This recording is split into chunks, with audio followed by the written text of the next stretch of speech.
Bonjour, bienvenue sur Terre de Sport Équestre dans une nouvelle vidéo. Je vous accueille aujourd'hui chez moi, dans la maison de mes parents, dans le sud-est, où j'ai pris quelques jours de vacances à l'issue du concours de Dinard, où mes deux chevaux ont bien sauté.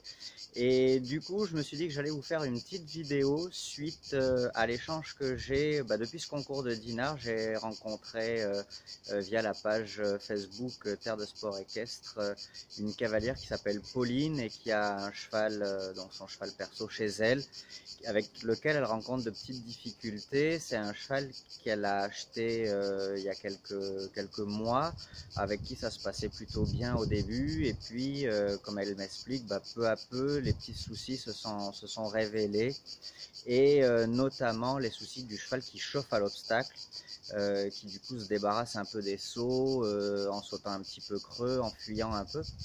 Donc c'est, je trouve, une cavalière extrêmement soucieuse du bien-être de son cheval. Donc du coup, elle m'a tout de suite expliqué qu'elle avait écarté en faisant tout ce qui était cliché radio, visite veto, donc toutes les douleurs qui pouvaient venir au dos et compagnie. Elle a fait venir l'ostéopathe. Je crois qu'il repassait encore cette semaine pour une vérification. Elle m'a dit qu'elle avait écarté aussi également tous les problèmes de dents. Donc voilà, donc pour l'instant elle se retrouve un petit peu confrontée à une impasse, et je vais vous expliquer comment est-ce que moi je vais essayer de l'aider un petit peu dans sa démarche et dans sa recherche d'une relation un petit peu plus agréable avec son cheval, le fait de sauter dans le calme pour que tout le monde y prenne du plaisir.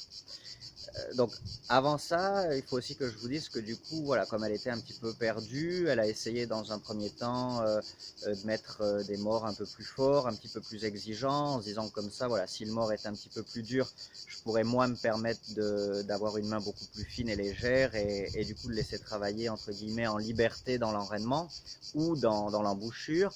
Mais elle me dit ça n'a pas du tout donné le résultat que je voulais, donc je suis repassé à au contraire quelque chose de beaucoup plus doux, donc quelque chose de très très simple, pour qu'ils reprennent confiance, et essayer d'avancer comme ça.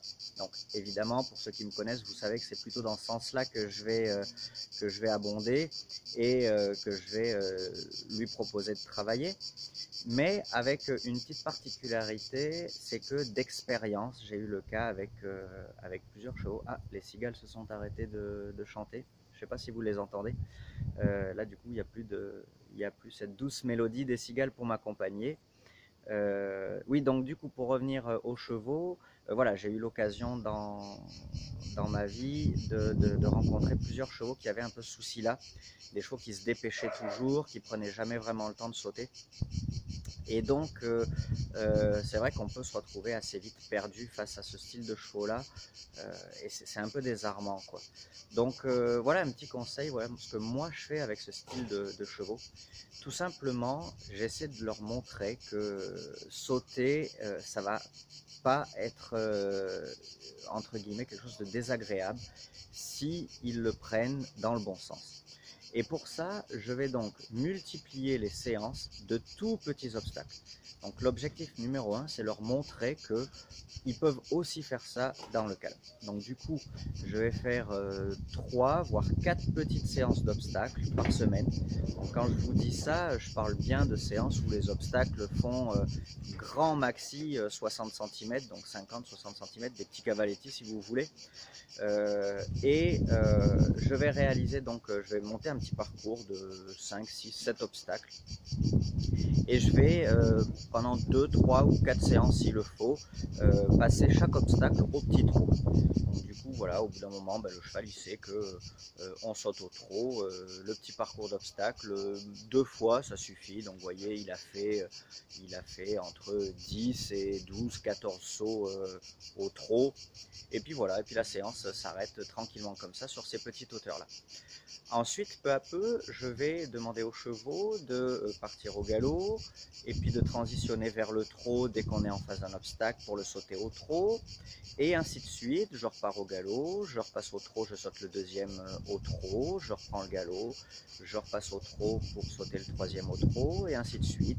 Là encore, en fonction des chevaux, 2 séances minimum, 3 voire 4 s'ils en ont besoin. Mon objectif est de compter un peu sur leurs défauts d'anticipation. Tous les chevaux ont ce défaut-là, mais pour ceux qui me suivent régulièrement, vous serez pas surpris de savoir que j'essaie de transformer ce défaut en qualité et que j'utilise moi ce trait de caractère-là de la plupart des chevaux. En cherchant du coup pour ce style de chevaux-là, leur anticipation du fait qu'ils savent qu'ils vont devoir sauter l'obstacle au trot. Donc finalement, au bout d'un moment, l'idée est de se dire, à chaque fois que je vais me retrouver en face d'un obstacle, mon cheval, il est reprogrammé non pas à fuser comme il le faisait jusqu'à présent, mais au contraire à repasser au trot, à se préparer à freiner, à repasser au trot pour sauter l'obstacle, et ainsi de suite. À partir du moment où je sais que j'obtiens cette fraction de seconde là où le cheval se redresse devant son obstacle, se prépare à transitionner au trot, je me dis ok, c'est bon, pour lui c'est acquis, entre guillemets, à entretenir bien sûr, mais c'est acquis. Et donc je peux passer à la troisième phase de la préparation de ce type de chevaux là. Donc la troisième phase, c'est toujours sur le même petit parcours, sur les mêmes hauteurs, encore une fois. Je vais demander à mon cheval de partir au galop et de sauter le numéro 1 au galop. Bien souvent, ils se retiennent un petit peu, mais comme ce sont des chevaux un peu chauds, on n'a pas trop de mal à les maintenir au galop. À la réception, je vais assez vite transitionner au trot et sauter le deuxième au trot. Puis le troisième, je le saute au galop, et le quatrième au trot, et ainsi de suite jusqu'à la fin de mon parcours. Donc là encore, mon idée est de, si vous voulez, obtenir d'un cheval ce côté anticipation qui va m'aider à le récupérer derrière, et du coup se dire, c'est pas la peine que je parte trop vers l'avant, parce que de toute manière, je vais devoir sauter au trot.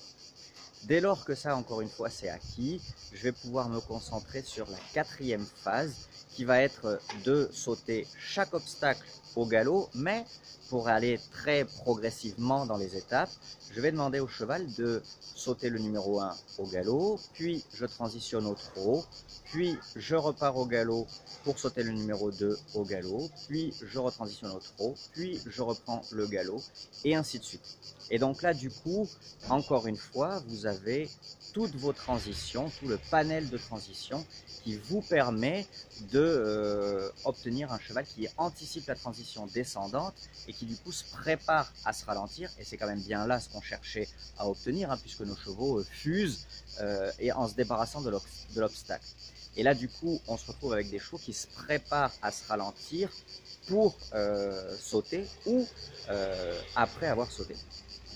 Et donc, la dernière étape, c'est évidemment de faire l'ensemble du parcours au galop. Donc ça, évidemment, vous l'échelonnez sur plusieurs semaines. Hein. Tout ce travail-là de préparation du parcours réalisé dans le calme, vous l'échelonnez sur plusieurs semaines.